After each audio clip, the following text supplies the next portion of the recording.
오늘 여러분과 함께 나눌 말씀은 내 칼을 칼집에 꽂아라, 이런 주님의 말씀을 가지고 함께 은혜를 나누도록 하겠습니다. 요한복음 17장에는 한 장 전체가 예수님의 제자들을 위해서 기도하신 그 중보 기도가 나와 있습니다. 그리고 18장으로 넘어가니까 갑자기 예수님께서 체포되시는 그 말씀이 나오죠. 로마 군인들과 대제사장과 바리새인들이 보낸 성전 수비대 사람들에게 예수님께서 체포가 되십니다.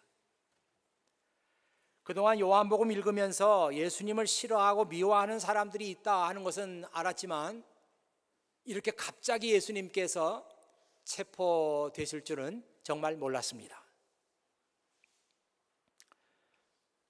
여러분, 한국 드라마를 보시는지 모르겠습니다만은 얼마 전에 끝난 추적자라는 게 있었어요. 꽤 재미있게 봤습니다. 등장인물 가운데 재벌 그룹의 사장인 서 회장이라는 사람이 등장하는데요.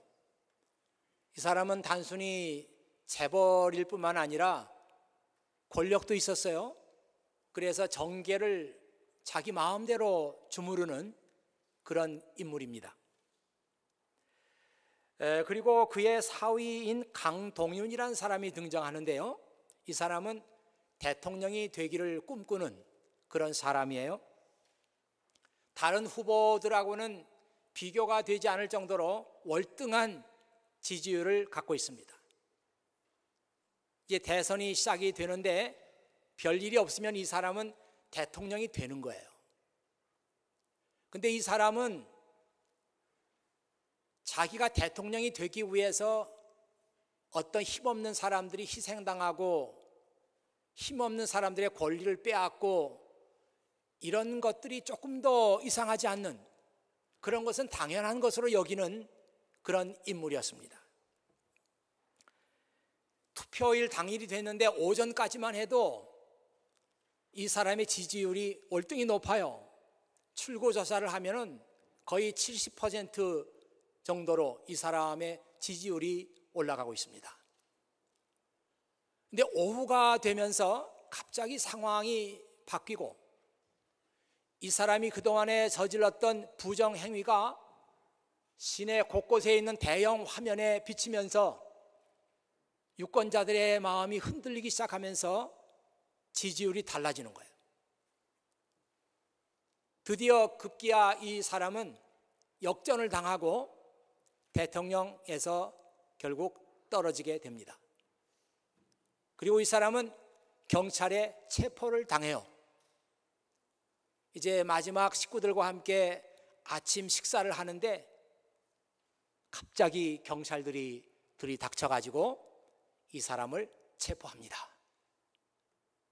그동안 권력을 꿈꿨고 돈을 탐했고 또 자기가 가지고 있었던 정치가로서의 꿈과 야망이 이렇게 체포됨으로써 한순간에 물거품이 되고 말았습니다. 생각해 보면은 예수님께서 사역하신 기간이 3년밖에 되질 않습니다. 갈릴리 나사렛 출신으로서 별다른 교육도 받지 않는 사람이 자신을 하나님의 아들이라고 주장하면서 갈릴리 출신 12명의 제자들을 데리고 하나님의 나라가 가까웠으니 회개하고 복음을 믿으라, 이렇게 설교했던 이 사람이 체포당했습니다.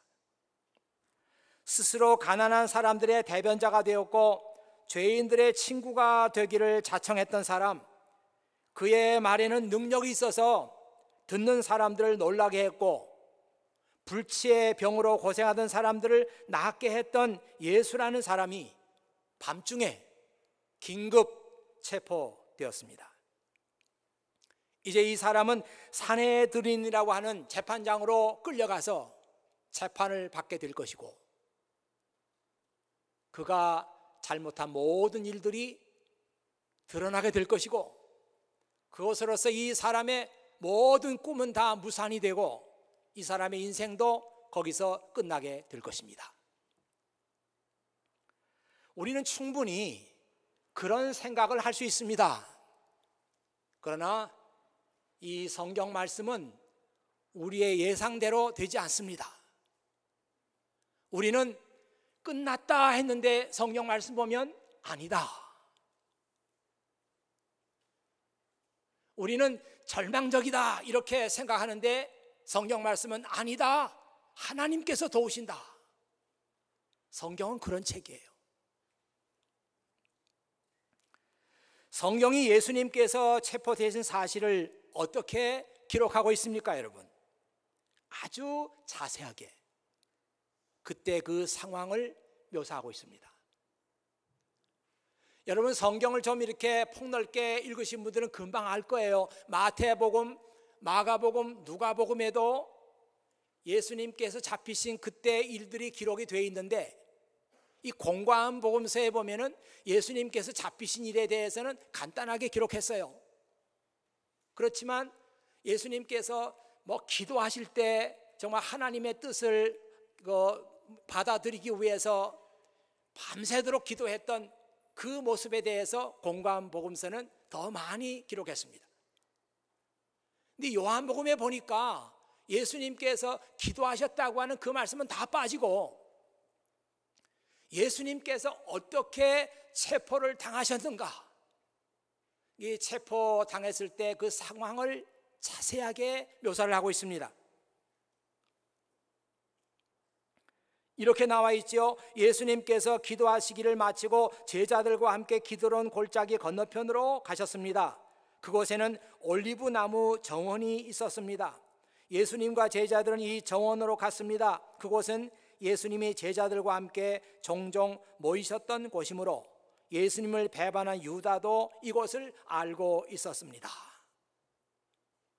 특별히 그 마지막 구절이 의미심장하게 들립니다. 예수님을 배반했던 가룟 유다도 그 장소를 알고 있었습니다. 이 올리브 정원으로 나와 있는 이 정원의 이름이 공관복음서에는 겟세마네 동산으로 그렇게 나와 있습니다. 근데 이곳은 예수님께서 저녁 때가 되면 늘 가시던 곳이에요. 어떤 때는 홀로도 가셨지만 어떤 때는 제자들을 데리고 가셨습니다. 성경의 그 사실에 대해서는 잘 나와 있어요. 예수님께서 늘 하시던 대로 예수님께서 습관을 좇아서 그곳으로 가셨다. 성경에 그렇게 나와 있지 않습니까? 그래서 제자들도 그 자리를 알고 있지만 가룟 유다도 그 자리를 알고 있어요. 여러분, 가룟 유다라는 사람이 예수님을 배반할 것이라고 하는 것을 그때 그 시점에서 예수님께서 알고 계셨을까? 아니면 모르고 계셨을까? 별 흥미 없습니까? 알았으면 어떻고 몰랐으면 어떻습니까? 그런가요?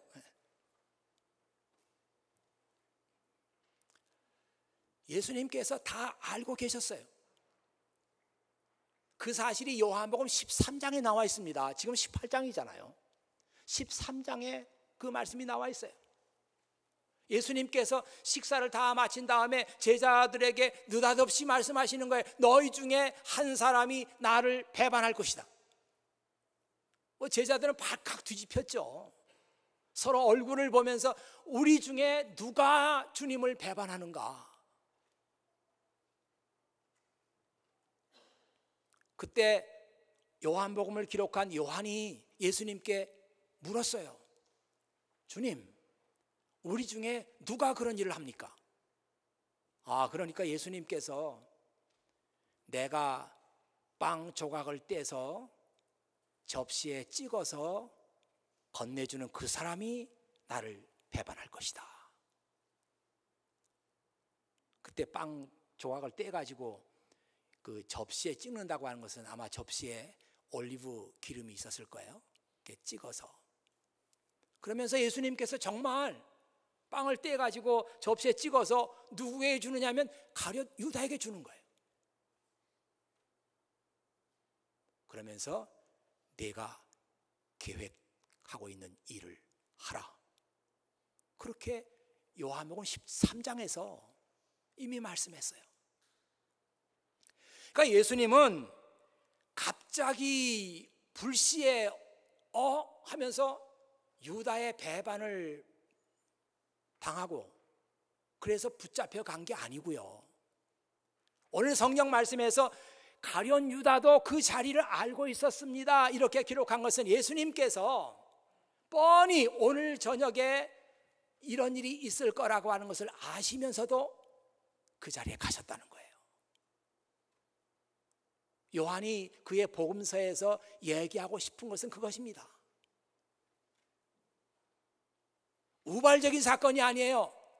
예수님은 이렇게 될 것을 다 아시고 그날 밤에 제자들을 데리고 올리브 정원으로 가신 것입니다. 계속되는 요한의 기록을 보면 이 말이 정말 옳다는 것이 심증이 갑니다. 예수님께서는 자신에게 닥칠 일을 다 아시고 Jesus fully realized all that was going to happen to him. 예수님께서는 그 자신에게 어떤 일이 벌어질 거라고 하는 것을 fully realized, 완전히 다 아시고 하신 거예요. 예수님은 당당하게 자기를 체포하러 온 사람들 앞에 나섰습니다. 너희가 누구를 찾느냐? 그러니까 로마 군인들 또 성전 수비대 사람들이 나사렛 예수요, 이렇게 말하는 거예요. 예수님은 그런 사람들 앞에 내가 바로 그다, 그렇게 말씀하십니다. 내가 바로 그다. 여러분, 오늘 성경을 처음 대하시는 분 계시나요? 요한복음에 이런 말씀이 있는 거 처음 봤다, 그런 분 계세요? 예, 성경 좀 읽으시고요. 예.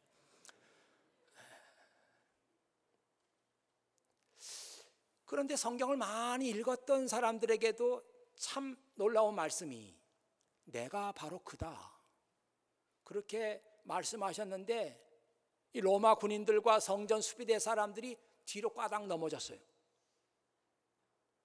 뒤로 물러나서 엎드렸다 그랬는데 그게 사실은 뒤로 그냥 넘어진 겁니다. 깜짝 놀래가지고. 너무 충격적이랬어요. 여러분, 사람들이요 뒤로 넘어지는 경우가 그렇게 흔하지 않아요. 뭐 놀래면 놀랬지 뒤로 꽈당 넘어집니까? 아니, 이 사람들이 무슨 뭐 애들도 아니고요, 훈련받은 로마의 군인들이에요. 손에는 칼이 있고요, 무기가 있고요, 몽둥이가 있고요, 예수님을 체포하러 밤중에 온 사람들이에요. 아니, 이 사람들이 왜 뒤로 꽈당하고 넘어졌을까? 뭔가 엄청난, 자기들로서는 감당할 수 없는 충격을 받지 않았으면 그런 일은 일어나지 않습니다. 왜 어떤 것에 그처럼 충격을 받았을까요? 예수님께서 너무나 당당하게 가슴을 펴고 내가 그 사람이요, 이렇게 말했더니 뭐 세상에 이런 사람이 있어 하면서 뒤로 꽈당 넘어졌나? 뭐 그럴 것 같지 않아요. 뭔가 다른 이유가 있을 것 같습니다.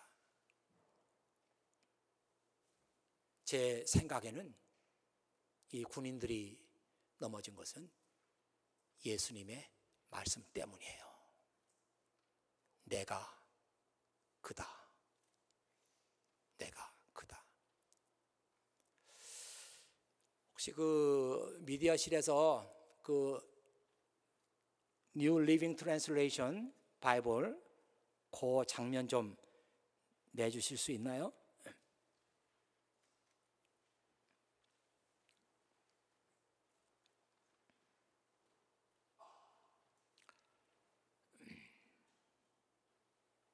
여러분들에게 좀 보여드리고 싶어서요. 어려워요?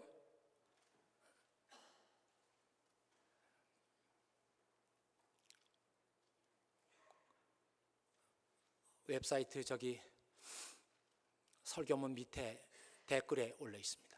제가 얘기를 못했어요. 예, 그거 빨간 걸로 된 거.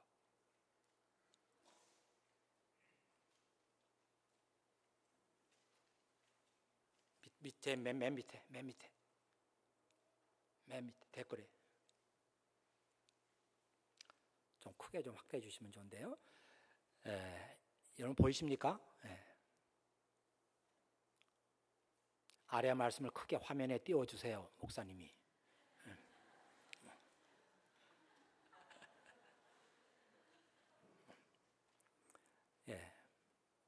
보이시죠? 글씨 보여요? 그럼 제가 천천히 읽어보겠습니다. 이게 4절에는 이제 누구를 찾느냐 이렇게 물어본 거예요. Jesus the Nazarene, they replied. 그들이 말하기를 나사렛 예수를 찾소, 그런 거죠. I am he, Jesus said.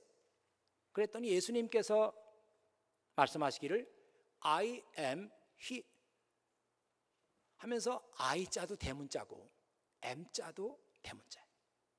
I am he. 우리말로 하면 내가 그다. 뭐 그렇게 번역할 수밖에 없어요.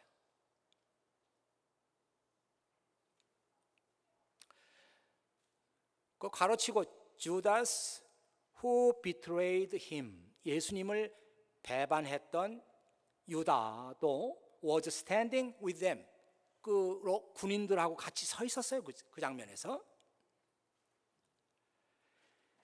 As Jesus said, I am he. 예수님께서 내가 바로 그다. I자 대문자고 M자도 대문자. 예수님께서 내가 크다 이렇게 말씀하시자 They all drew back and fell to the ground. 그들은 뒤로 물러나서 땅바닥에 엎드렸습니다. 땅바닥으로 넘어졌습니다. 자, 이렇게 되어 있는데요. 그 1번, 2번. 1번은 뭐 그렇게 중요한 게 아니고 2번 그 풋노트가 있잖아요. 2번 보면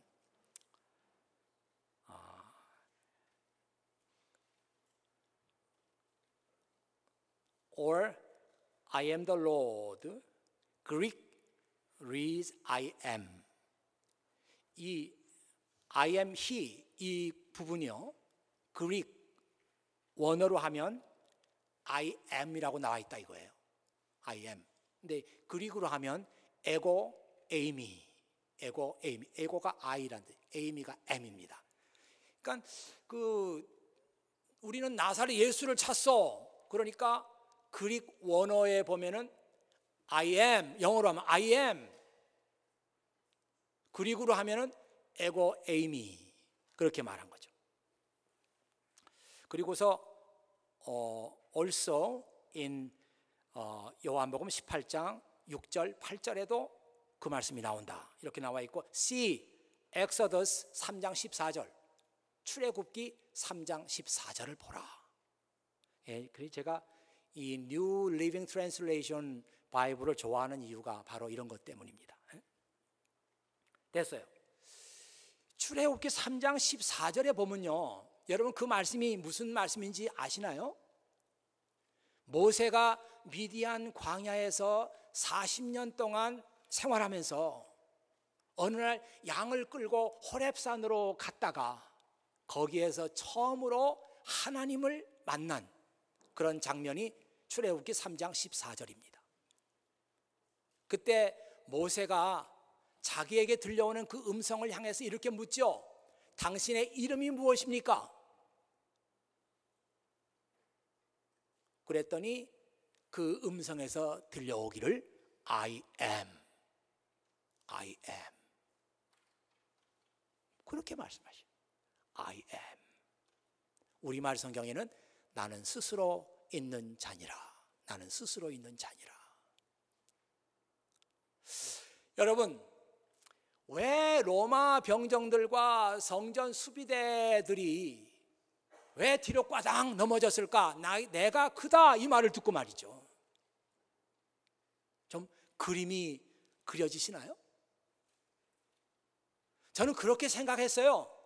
이 사람들이 예수님의 말 속에서 충격을 받고 뒤로 넘어진 것은 I am 이렇게 말씀하시는 예수님의 말씀 속에서 하나님을 봤기 때문입니다. 하나님께서 그 장면에서 임재하신 거예요. 하나님의 그 감당할 수 없는 압도적인 힘, 뭐 로마 병정들이 하나님을 알았건 몰랐건 상관없어요. 성전 수비대 사람들이 하나님을 알았건 몰랐건 상관없어요. 아직까지 그들의 인생 가운데서 한 번도 경험하지 못했던 엄청난 압도적인 힘, I am 하는 그 말씀 속에서 느꼈던 거예요. 그들은 서 있을 힘도 없고 뒤로 꽈당하고 넘어지고 만 것입니다.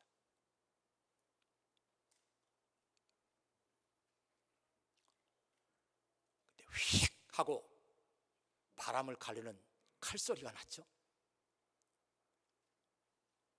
야, 그 참 베드로는 대단한 사람이기도 하지만 그 순간 포착, 기회 포착에 아주 능한 사람이에요. 누가복음에 보면 그 말씀이 잘 나와 있습니다. 상황이 이렇게 되자 베드로가 갑자기 칼 뽑아서 휘두른 거예요. 뭐 꽈당 넘어진 바람에 이건 상황 끝났구나 하면서 칼을 빼서 휘둘러 가지고 한 사람을 쳤는데 그 사람 귀가 떨어져 나갔습니다. 그 사람의 이름이 말고였다고 하네요.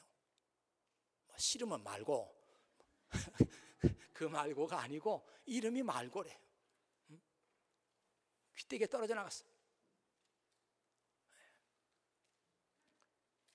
성경 말씀에 오늘 요한복음에 나와 있지 않지만 베드로야, 칼을 쓰는 자는 칼로 망하는 법이다.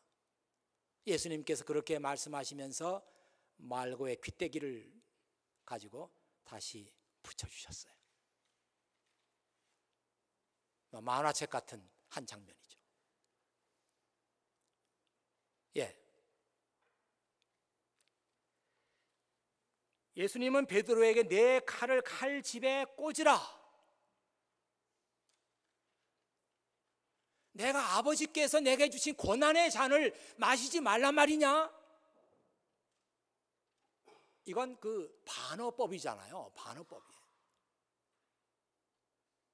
나는 하나님 아버지께서 내게 주신 이 고난의 잔,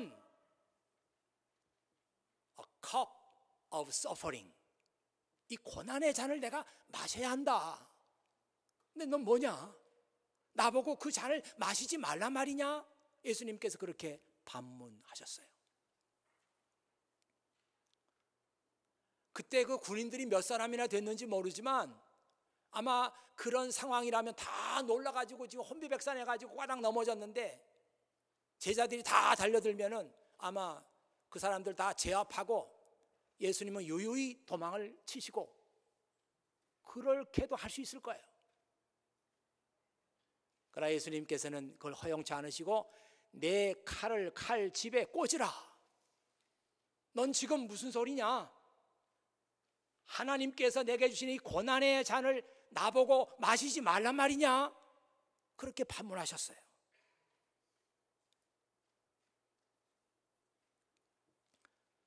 그러니까 예수님은 스스로 자기가 선택해서 자기가 원해서 모든 것을 다 아시면서 그날 그 자리에 가셨고 그날 밤에 자기가 체포되고 그 다음에 벌어지는 모든 상황이 하나님께서 내게 주시는 고난의 잔이라고 이해하신 거예요. 여러분, 이 말씀을 한번 여러분의 삶 가운데 적용을 해보시죠. 지금 여러분들 가운데도 다 얼굴이 편안하게 보입니다마는 그러나 얼굴 속에 나와 있지 않는 자기만의 문제, 큰 일을 당한 분 계실 거예요. 걱정이 태산 같은 분이 있을 거예요. 왜 내 인생은 이렇게 안 풀리냐, 그렇게 생각하는 사람도 있을 거예요. 여러분의 인생 가운데 예상치 않았고 그런 불행한 일이 생겨날 때 여러분 어떻게 반응하십니까? 사람은 다 똑같아요. 왜 나에게만 이런 일이 있습니까? 이런 생각 안 하는 사람이 없다니까요. 여러분, 고난 그러면 제일 먼저 떠오르는 사람이 욥이라는 사람이잖아요. 성경에 보면 욥을 어떻게 묘사했는가? 욥은 정직한 사람이었고, 욥은 아주 순결한 사람이었고, 욥같이 의로운 사람이 없었고, 또 욥에 대한 말씀을 보니까 욥은 무슨 일을 하든지 간에 언제나 신앙적으로 생각했고 신앙적으로 행동했대요. 그런 사람이 어디 흔합니까? 그런 욥에게 전혀 예상치 않았던 불행이 시작됐어요. 자식들 다 죽었어요. 집이 무너져 버렸어요. 양떼, 수많은 양떼 가지고 있었는데 다 없어졌어요. 자기 아내 도망쳤어요. 자기는 몸에 병이 생겼어요. 어떻게 이렇게 불행이 겹칠 수가 있어요, 한꺼번에? 욥의 친구들이 찾아와 가지고, 욥, 내가 볼 때는 자네 문제가 커. 뭔가 하나님 앞에 올바르게 하지 않았기 때문에 이런 불행한 일이 생긴 거니까 생각해봐, 뭘 잘못했는지 하면서 욥을 막 이렇게 몰아붙입니다. 욥이라고 해서요, 여러분과 다를 바가 없어요. 그런 욥이었지만 결국 하나님, 제가 정직하게 살았거든요. 하나님 말씀대로 살았거든요. 그렇지 않는 것 있으면 말해보세요. 근데 왜 저에게 이런 설명할 수 없는 일이 생깁니까? 하면서 하나님을 원망하잖아요. 욥이라고 해서 별거 없어요. 여러분과 똑같습니다.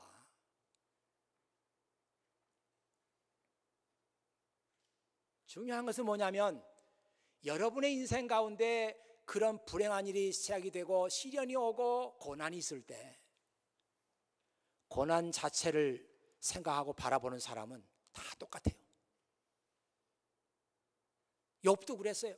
왜 이 고난이 내게 오는가? 그러니까 그의 입에서 나오는 얘기가 똑같아요. 여러분이나 저나.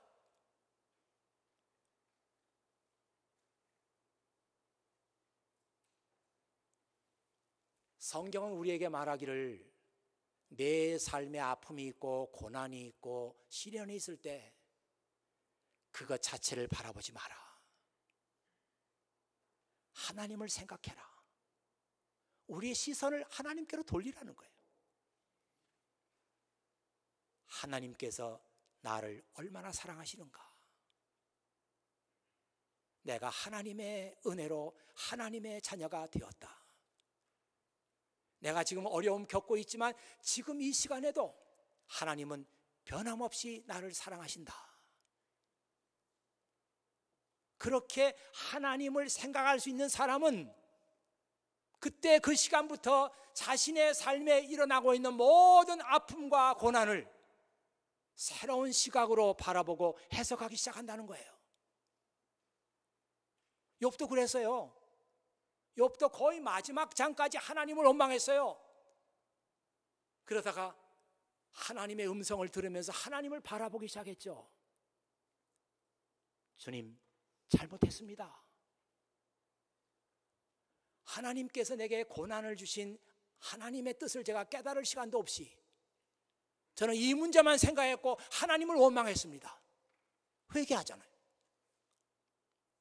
저는 예수님도 똑같다고 생각해요. 예수님이 어떻게 자기에게 주어지는 그 고난을 그냥 억셉트 하시는 거예요. 체포당할 줄 뻔히 아시면서 그 자리에 가셨어요. 칼을 들어 빼가지고 이 사람들을 싸우려고 하는 사람 제자에게 칼을 쓰지 말라고 만류하셨어요. 저는 예수님도 똑같다고 생각합니다. 예수님은 하나님과의 관계 속에서 자신의 삶에 벌어지고 있는 모든 문제를 해석했던 거예요. 내 주변에 어떤 상황이 벌어진다고 할지라도, 어떤 불행한 일이 내 앞에 있다고 할지라도 내가 하나님의 아들이라는 이 사실은 변함이 없다.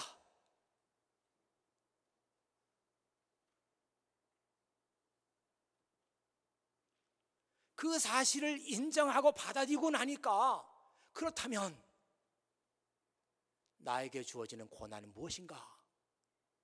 여기에 하나님의 목적이 있고 하나님의 계획이 있다. 이 사실을 예수님도 그런 시각으로 바라보셨다고 저는 믿습니다.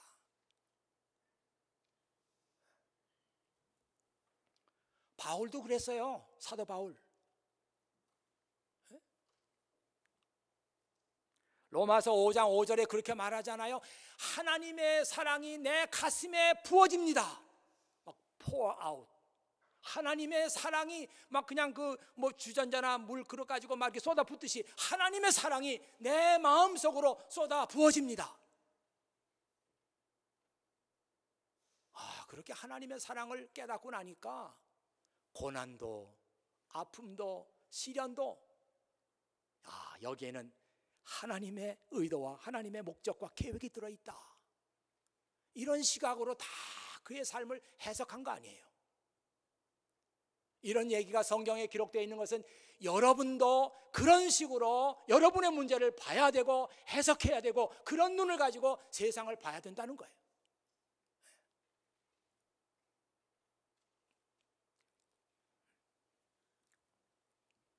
예수님을 체포했던 사람들은 그 시간에 환호성을 질렀을 거예요. 야, 우리가 계획한 대로 예수님을 체포했고 한치의 오차도 없이 우리의 미션을 완성했다 하면서 만세를 부르고 샴페인을 터뜨리고 했을 거예요. 천만의 말씀. 이 역사는 그들이 원하는 방향으로 흘러가지 않았습니다. 하나님께서 원하시는 방향으로 흘러갔어요. 역사는. 참 누가 그런 말을 했는지 모르지만 그 히스토리라고 하는 말을 그렇게 해석했잖아요. 히스토리가 단순히 역사가 아니다. 히스토리라고 하는 것은 his 스토리다. 그분의 이야기다. 역사라는 것은 그분의 이야기지 다른 게 아니다. 일리가 있어요. 일리가 있어요. his 하나님의 이야기. 제가 성경을 보면서 그 성경 읽을 때마다 참 감동을 받고 하는 말씀이 있는데 에베소서 1장 11절에 있는 말씀이에요. 제가 읽어드리겠습니다. 모든 것을 그의 뜻대로 이루시는 하나님께서는 오래전에 이미 우리를 하나님의 백성으로 예정해 놓으셨습니다. 여러분들이 하나님의 자녀가 된 것이요, 뭐 어쩌다가 우발적으로 된 것이 아니고 모든 것을 그분이 원하시는 대로 이끌어 가시고 이루어 주신 하나님께서 오래전부터 계획을 짜셨고 여러분을 하나님의 자녀로 삼으셨다는 거예요. 그러니까 여러분이 지금 하나님의 자녀라고 하는 신앙 고백은요, 너무너무 중요한 거예요. 저는 하나님의 자녀입니다. 하나님은 저의 아버지십니다. 이런 신앙 고백은 제 인생의 모든 문제는 아버지 하나님의 손에 달려 있습니다. 이 고백이에요.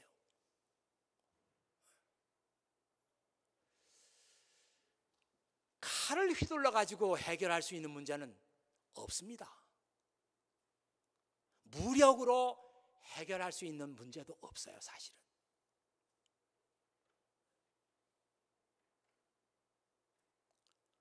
예수님께서 베드로에게 내 칼을 칼집에 꽂아라, 그렇게 말씀하셨어요. 나더러 아버지께서 내게 주신 고난의 잔을 피하란 말이냐? 마시지 말란 말이냐? 그렇게 반문하셨어요. 예수님께서 이렇게 반문해서 물어보시는 그 말씀이 우리에게는 큰 충격으로 다가옵니다. 때때로 우리는 어떤 힘을 가지고 칼을 휘둘러서라도 어떤 무력으로라도 내 생각과 내 계획대로 일을 추진해서 어떤 일을 해볼까 하는 유혹을 우리는 끊임없이 받습니다. 그런데 그것이 하나님의 역사를 가로막는다는 사실을 우리는 알아야 돼요. 그렇습니다. 우리는 하나님의 자녀들인데 하나님의 뜻을 올바로 깨닫지 못해서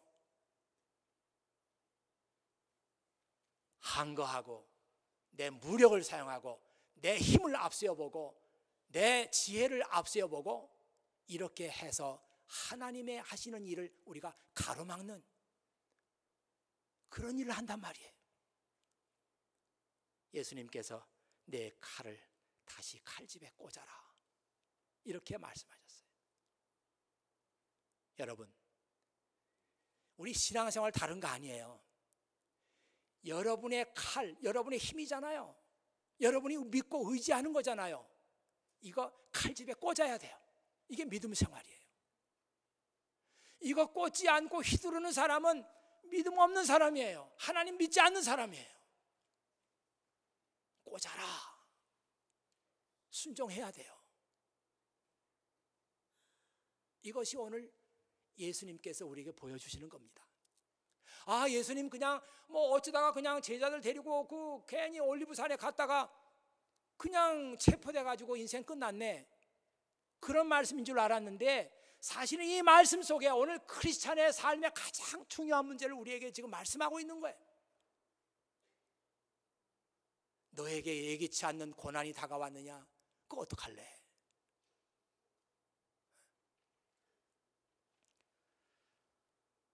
내가 지금 믿고 신뢰하는 것, 이거 내려놓고 칼집에 다시 꽂을 수 있겠느냐? 그 문제를 묻고 계시는 거예요. 사랑하는 교우 여러분, 오늘 이 말씀 읽으면서 지금 성령께서 여러분에게 말씀하시는 이 메시지를 마음속으로 받아들이세요. 내 인생을 사는데 이게 중요한 것이었구나. 내가 칼을 칼집에 꽂지 않았구나. 내가 고난의 문제를 잘못 생각하고 있었구나. 오늘 예수님께서 여러분이 깨닫기를 원하는 것입니다. 같이 기도하겠습니다. 아버지 하나님, 감사합니다. 이날 아침에 생각지도 않는 말씀을 우리에게 주시고 이 말씀으로 우리의 삶을 다시 인도하시니 아버지 하나님 감사합니다. 우리는 고난의 삶에 대해서도 잘 알지 못해서 주변을 원망하고 자신을 원망하고 심지어 하나님을 원망하는 그런 삶을 계속해서 살아가고 있습니다. 여전히 내가 믿음이 있다고 하면서도 하나님을 신뢰하지 못하고 내 칼을 빼서 휘두르려고 하는 그런 유혹을 저희들은 받고 있습니다.